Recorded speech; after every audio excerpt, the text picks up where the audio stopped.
Continuamos então, que nós estamos falando das funções, contábeis. A função de registrar. Registrar é guardar, ou seja, lançar os fatos contábeis, ou seja, lançar as movimentações financeiras que ocorrem em um determinado período. A função de apurar é organizar, agrupar, analisar e calcular os resultados. A função de demonstrar. Demonstrar é mostrar o resultado, o que aconteceu, o que levou a tal resultado. Ou seja, todas essas funções são as funções que faz o contador, ou seja, o contabilista, No caso, no setor contábil, ele que faz todas as funções, que é, no caso, registrar, apurar e demonstrar. Simplificando o método que a contabilidade usa para tornar possível a geração das demonstrações contábeis, pode-se dizer que a contabilidade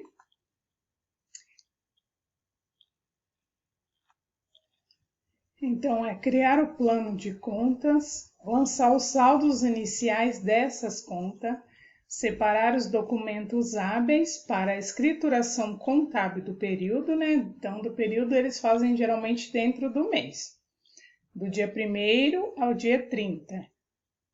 Lança as movimentações financeiras do período pelo método das partidas dobradas. Faz ajustes, acerto, lança as provisões, as amortização, exaustão ou depreciação do período. Ou seja, investimentos, financiamentos, tudo que foi no caso naquele período de 1 a 30.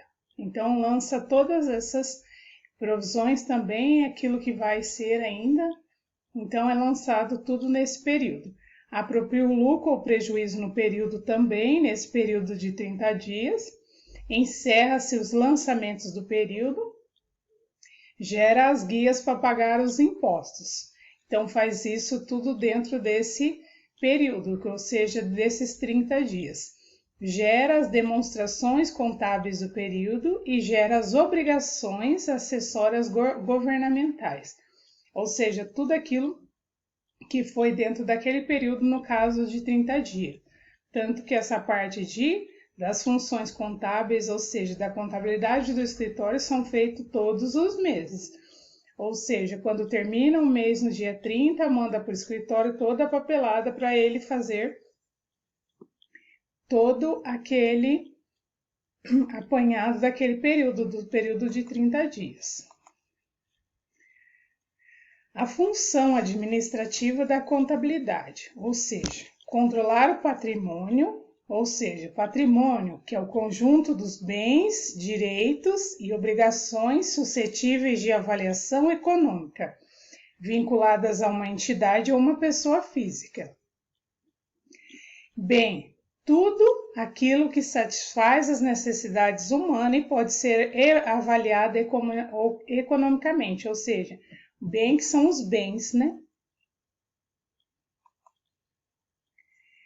A classificação dos bens. Primeiro, os bens tangíveis, corpóreos, concretos ou materiais, aqueles que têm uma existência física, existe como uma coisa ou como um objeto. Os bens intangíveis, incorpóreos, abstrato ou imateriais, que não possuem existência física, porém representam uma aplicação do capital indispensável aos objetivos da empresa e cujo valor reside em direitos da propriedades que são legalmente conferidos aos seus possuidores. Exemplos dos bens intangíveis são direitos sobre as marcas, patentes, direitos autorais, o ponto comercial, o fundo de comércio, ações ou cotas do capital de outras empresas. Então, os bens tangíveis são aqueles que a gente no caso, né, pode pegar, né, são nesse sentido. São, se a empresa possui imóveis ou equipamentos, então são os bens tangíveis. E os intangíveis são esses tipos que, ou seja, as marcas, as patentes, os direitos autorais, as ações que a empresa tem, são os bens intangíveis. Os direitos são valores de propriedade da entidade que se encontra em posse de terceiros. Ou seja, se a empresa tem alguns bens imóveis, né, que encontra no nome dela, esses são os direitos, os valores que também são lançados nessa classificação de bens. Exemplos: as duplicatas a receber, clientes, conta a receber, dinheiro depositado no banco, aplicações financeiras. As obrigações são dívidas ou compromissos de qualquer espécie ou natureza assumidos perante terceiros ou os bens de terceiros, que se encontra em nossa posse, ou seja, em uso. Os exemplos são os fornecedores, as duplicatas a pagar, notas promissórias a pagar, impostos a recolher, contas a pagar, títulos a pagar e contribuições a recolher e etc. Ou seja, são esses as obrigações, né? Os exemplos das obrigações e dos direitos. A composição patrimonial, o patrimônio que é dividido em 3 partes. Ou seja, a primeira parte é do ativo, que é a parte positiva, composta dos bens e dos direitos. A segunda parte, passível exigível, que é a parte negativa, composta das obrigações com terceiros. Quando é composta das obrigações com terceiros, nesse caso, é quando o ponto onde vocês têm a sua empresa, você paga aluguel, né? Então, é composta por as obrigações com terceiros. A terceira parte, ou seja, o patrimônio líquido ou a situação líquida, é uma parte diferencial entre o ativo e o passivo exigível. O patrimônio líquido representa as obrigações da entidade para com os sócios ou acionistas proprietários.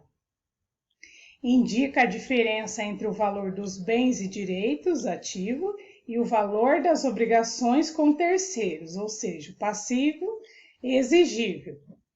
Essa parte diferencial entre o patrimônio líquido, ou seja, a situação líquida, é que vai medir ou avaliar a situação ou a condição da entidade, sendo, portanto, considerado como passível não exigível. A equação fundamental do patrimônio. A especificação do patrimônio líquido, da situação líquida do ativo, ou seja, o passível exigível. E a representação gráfica do patrimônio. Então, ou seja, o patrimônio, né, da empresa, nesse caso, o ativo mais o passível, os bens exigíveis, as obrigações, os direitos, que seja o patrimônio líquido ou a situação líquida, e o total. As situações ou os estados patrimoniais. A situação favorável ocorre quando esse patrimônio, né, e determinado pelo patrimônio líquido, assim o PE mais o PL, são todas as siglas, né, que nós temos na contabilidade. Ou seja, mais fácil quando é colocado, então, essas fórmulas, no caso, na prática, né? Ou seja, quando a gente vai fazer um balanço, um fluxo de caixa, colocado todas essas siglas que faz a representação, então é um pouco mais fácil da gente fazer o entendimento sobre essa. Depois tem ali a situação nula ou equilíbrio aparente, que ocorre quando o patrimônio, né, o determinado patrimônio líquido, depois inexistência de ativos, quando ocorre, e a situação desfavorável, quando ocorre também.